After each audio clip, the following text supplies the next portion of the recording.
할렐루야. 오늘 주일 저녁 찬양 예배 가운데 나오신 성도님들을 사랑하고 축복합니다.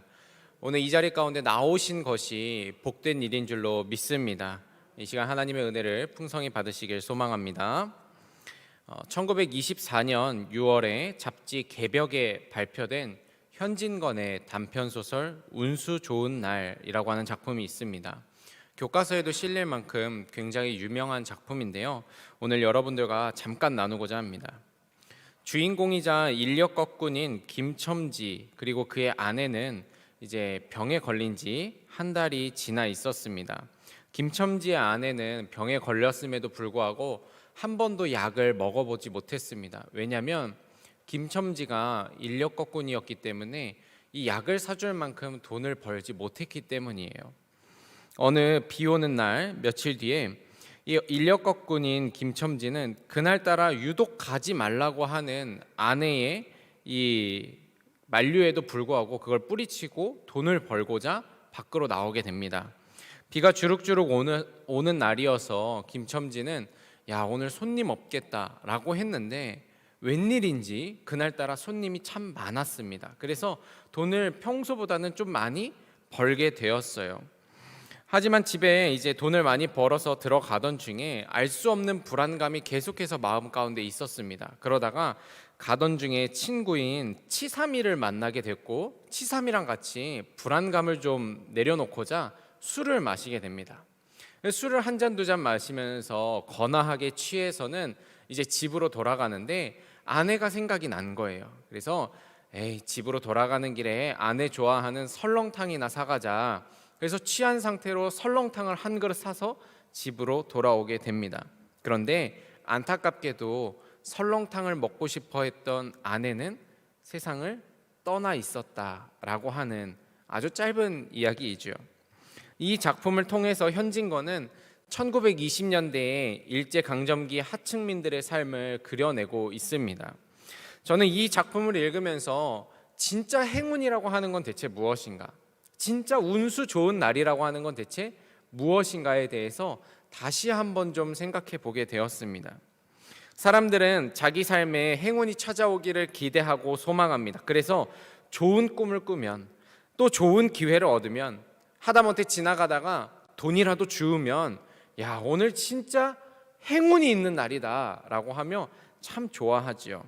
그런데 여러분, 때때로 그 행운이라고 하는 것이 우리에게는 불행이 되기도 하고 또 반대로 내가 불행이라고 생각했던 것이 어느 순간에 보니까 행운이 되기도 하는 것을 우리는 경험하게 되지요. 어쩌면 행운과 불행이라고 하는 것은 동전의 양면처럼 같이 가는 것인지도 모르겠습니다. 저는 오늘 여러분과 이 행운에 대해서 함께 이야기를 좀 해보려고 합니다. 특별히 행운의 사람 유두고라고 하는 인물을 통해서 진짜 행운이 무엇인지 우리 함께 좀 나누어 보고 함께 묵상해 보는 시간을 갖고자 합니다. 오늘 우리가 읽은 본문인 사도행전 20장은 사도 바울의 3차 전도 여행 중에 있었던 사건들이 기록되어 있습니다. 우리가 잘 알다시피 이 3차 전도 여행을 마지막으로 바울은 이제 로마로 압송되어 가게 되지요. 바울은 이 이전에 19장에 보니까 에베소에서 3년간 교회를 세우고 성도들을 가르치며 목회를 잘 했습니다. 이제 다시금 전도 여행을 떠나기 위해서 이 마게도냐 지역을 순회하게 됩니다. 이 마게도냐는 지금의 유럽 지역이지요. 그래서 이 마게도냐 지역에 우리가 잘 아는 빌립보, 데살로니가 그리고 베레아 이런 도시들이 있었습니다. 그 후에 바울은 헬라라고 하는 곳에서 3개월을 가르치고 이제 수리아라고 하는 곳으로 넘어갈 계획이었었습니다. 근데 이 수리아로 넘어간다는 사실을 다른 바울에 반대하는 유대인들이 알고서는 이 바울을 해코지하려고 하는 계획을 세우게 됩니다. 그걸 또 바울이 알고서는 이거 이대로 가면 안 되겠다. 마게도냐로 다시 돌아서 가자라고 해서 마게도냐로 다시 돌아가게 되지요. 그러면서 또 한 번 성도들에게 말씀도 전하고 교제하면서 위로하고 힘을 줄 수 있는 기회가 되었습니다. 이때 이 여행 중에 바울과 동행하던 사람들이 있었는데 그들이 먼저 이 드로아라고 하는 곳에서 바울을 기다리게 되었습니다. 사도행전 20장 4절에서 5절 보니까 아시아까지 함께 가는 자는 베레아 사람 브로의 아들 소바더와 데살로니가 사람 아리스다고와 세군도와 더베 사람 가이오와 및 디모데와 아시아 사람 두기고와 드로비모라. 그들은 먼저 가서 드로아에서 우리를 기다리더라라고 이야기를 하지요. 바울은 이제 뒤늦게 드로아에 가서 이들과 합류를 하게 됩니다. 그리고 오늘의 이야기가 시작되게 됩니다. 바울은 이 드로아에서 일주일간 머무르게 되는데요. 안식일 다음 날, 그러니까 오늘날로 말하면 주일이죠. 우리 유대인들은 안식일이 토요일이기 때문에 안식일 다음 날인 오늘은 주일입니다. 오늘같이 주일날 성도들이 교회에 다 모여서 같이 떡을 떼려고 했습니다. 떡을 뗀다고 하는 거는 우리말로 하면은 밥을 먹는 거죠. 우리가 주일날 예배드리고 다 같이 점심 식사 먹지 않습니까? 지금은 이제 코로나 때문에 못 먹은 지 꽤 되었지만 다 같이 점심 먹듯이 이 사람들도 모여서 점심을 먹으려고 한 거였습니다. 그리고 그 떡을 떼는 자리에서부터 이 사도 바울이 하나님의 말씀을 전하기 시작을 했어요. 여러분들도 알다시피 이 바울은 하나님의 말씀에 대한 열정이 아주 대단한 사람입니다. 굉장히 열정적인 사람이에요. 게다가 7절에 보니까 바울이 이튿날 떠나고자 하였다라고 하죠. 그러니까 곧 떠난다는 거예요. 곧 떠나는 상황이니까 바울이 한마디라도 더 어떻게 이 성도들한테 복음을 전하고 말씀을 가르쳐 줘야겠다 생각을 해서 너무너무 열중적으로 그리고 너무너무 열심히 말씀을 가르치고 있었습니다. 근데 문제가 하나 있었어요. 뭐였냐면 바울이 설교를 너무 길게 한다는 거였습니다. 바울이 설교가 얼마나 길었는지요. 성경에 보니까 밤중까지 계속되었다라고 이야기를 하지요. 사도행전 20장 7절에 그 주간의 첫날에 우리가 떡을 떼려 하여 모였더니 바울이 이튿날 떠나고자 하여 그들에게 강론할세 말을 밤중까지 계속하매. 여러분 한번 생각해 보십시오.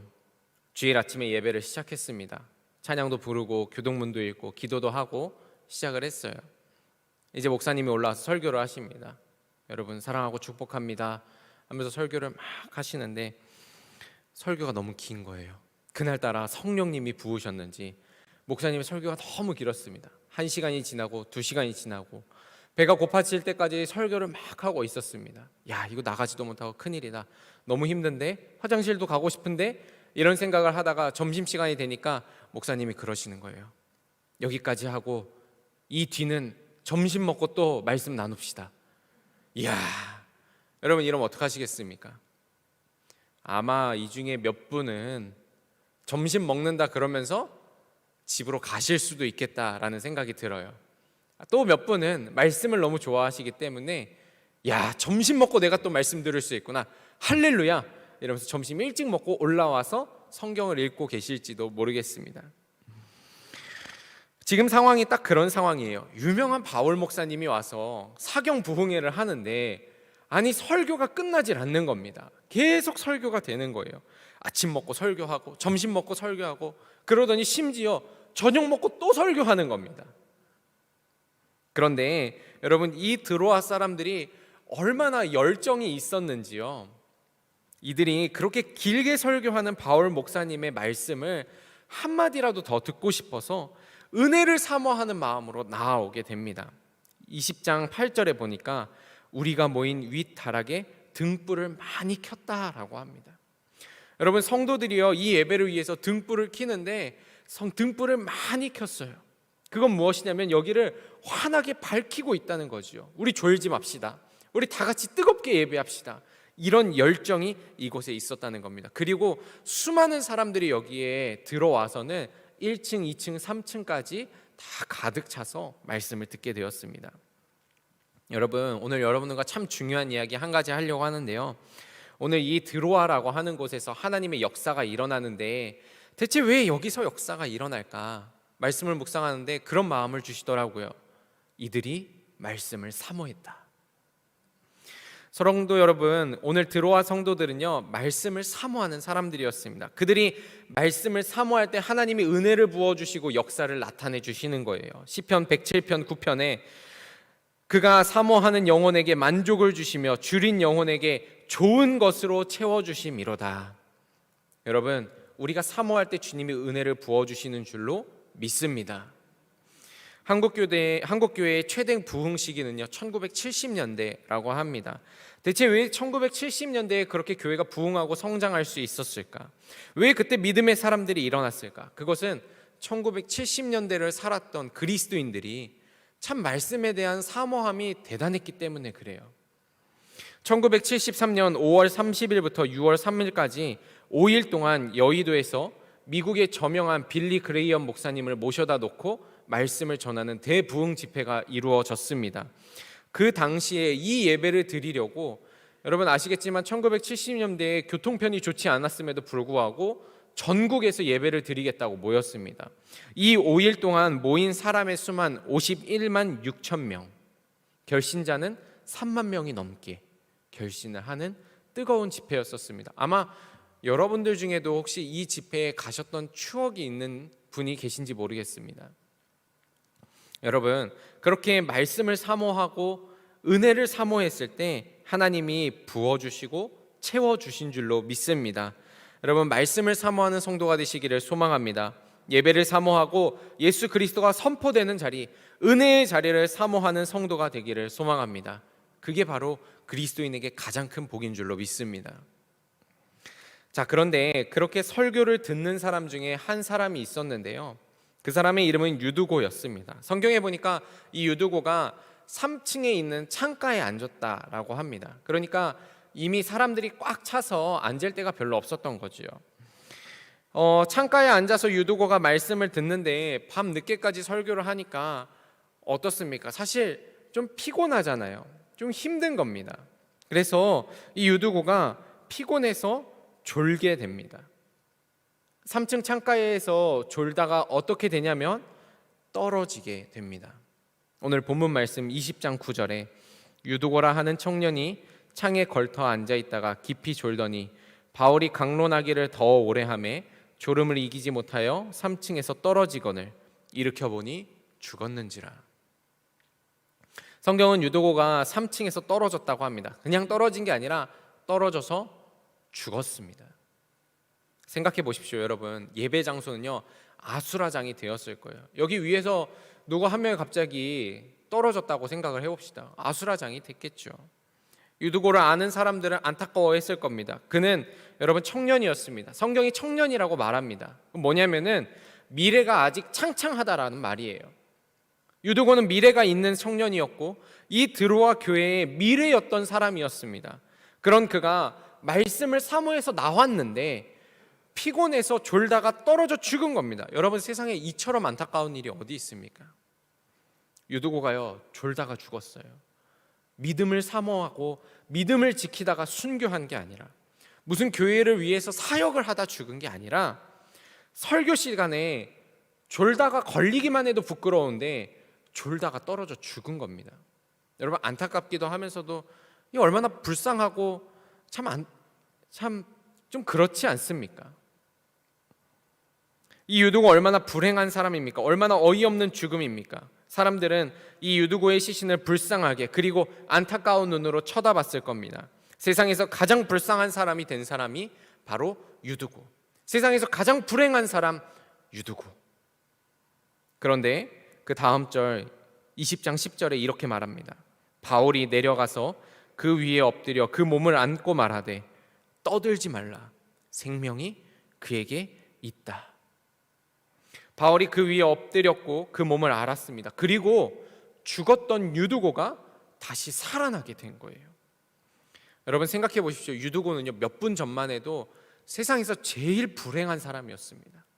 가장 안타까운 사람이었어요. 설교 시간에 졸다가 죽었으니 얼마나 안타까운 사람입니까? 그러나 그 몇 분 이후에 유두고는요 그 불행했던 사람이었음에도 불구하고 세상에서 가장 행운의 사람으로 바뀌어졌습니다. 여러분, 죽었다 살아났는데 행운의 사람 아닙니까? 유두고는 죽었다가 살아난 행운의 사람이 됩니다. 그 누구도 경험하지 못했던 행운을 누리게 되는 것입니다. 여러분, 이 행운이 여러분의 삶에도 가득하게 되기를 소망합니다. 우리는 때때로 죽은 것과 같은 시간을 보내기도 합니다. 또 우리의 마음과 심령은 어떤 사건으로 인해서 죽은 것과 같은 것을 경험하게 되기도 하지요. 그때 죽음이 내 앞에 있을 때에 여러분들 생명을 얻고 다시 살게 되는 역사가 여러분의 삶 가운데 나타나게 되시기를 소망합니다. 자, 그렇다면 유두고는 어떻게 죽었다가 다시 살아날 수 있었을까? 그의 행운의 비결은 무엇일까요? 저는 7절에 그 비밀이 있다고 생각을 합니다. 우리 7절에 이렇게 나와 있습니다. 바울이 이튿날 떠나고자 하여 그들에게 강론할세 말을 밤중까지 계속하였다. 여러분, 유두고의 행운이 무엇인 줄 압니까? 그 자리에 바울이 있었던 것 아닙니다. 여러분, 우리 바울은 참 대단한 사람이고 이 기독교 역사에 있어서 이제 빼놓을 수 없는 사람이고 또 참 예수님의 제자였습니다. 그런데 여러분 기억하셔야 되는 게 바울은 그래도 예수님은 아닙니다. 바울은 우리와 똑같은 성정을 가진 사람입니다.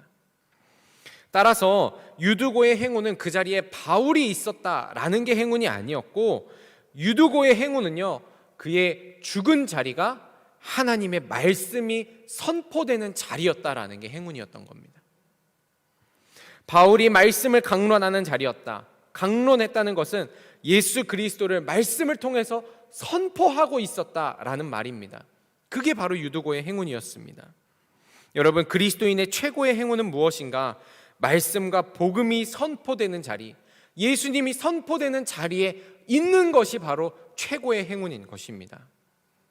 유명한 격언이 하나 있습니다. 여러분들도 들어보셨는지 모르겠습니다. 넘어지더라도 십자가 쪽으로 넘어지라. 이 말의 뜻이 무엇인가? 내가 넘어지는 불행을 겪을지라도 십자가 쪽으로 넘어지면 불행이 불행으로 끝나는 것이 아니라 거기서 일어날 수 있다. 가장 복된 사람이 될 수 있다. 이 말입니다.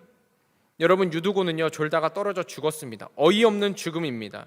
그러나 그가 십자가 복음이 선포되는 자리에서 넘어졌을 때 하나님이 그를 다시 일으켜 세우시는 겁니다. 그는 불행의 사람이 아니라 행운의 사람이 되었고, 이날은 정말로 운수 좋은 날이 되었다는 사실이지요.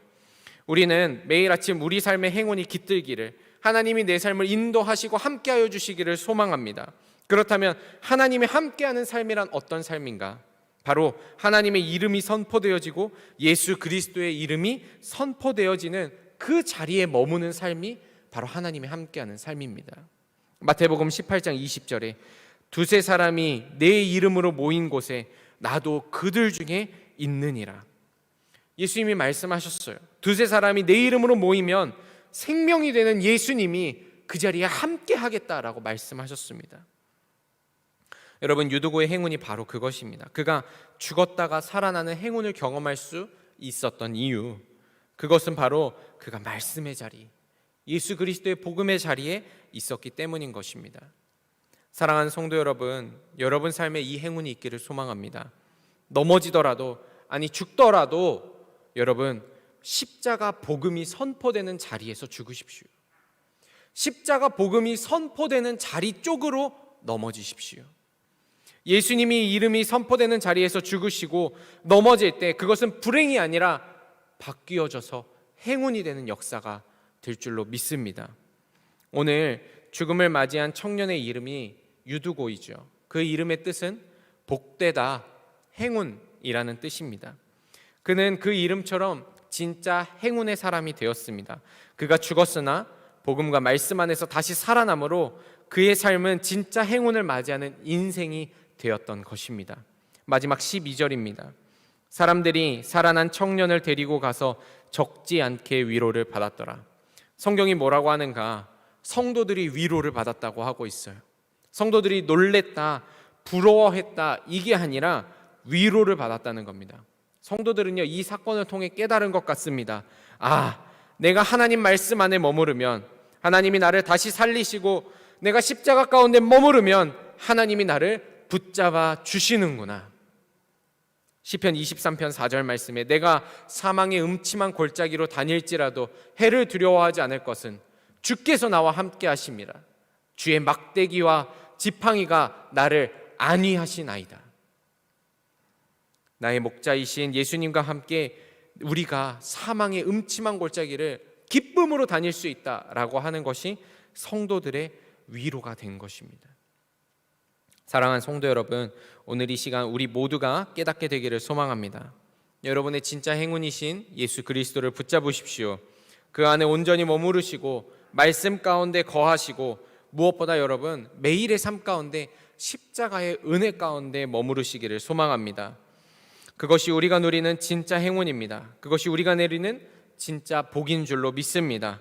이 행운을 놓치지 않는 성도가 되시기를 소망합니다.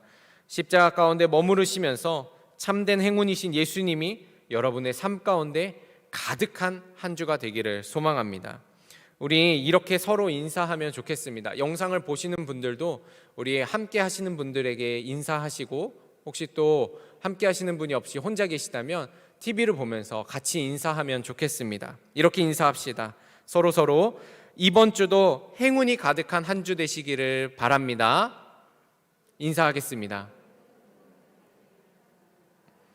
우리 한 번 더 인사하실 때는 말씀 안에 머무르는 한 주가 되시기를 바랍니다. 인사하시겠습니다. 여러분 인사하신 것처럼 정말로 말씀 가운데 머물러서 행운의 사람이 되시는 우리 귀하고 복된 성도 여러분 되시기를 소망합니다. 기도하겠습니다.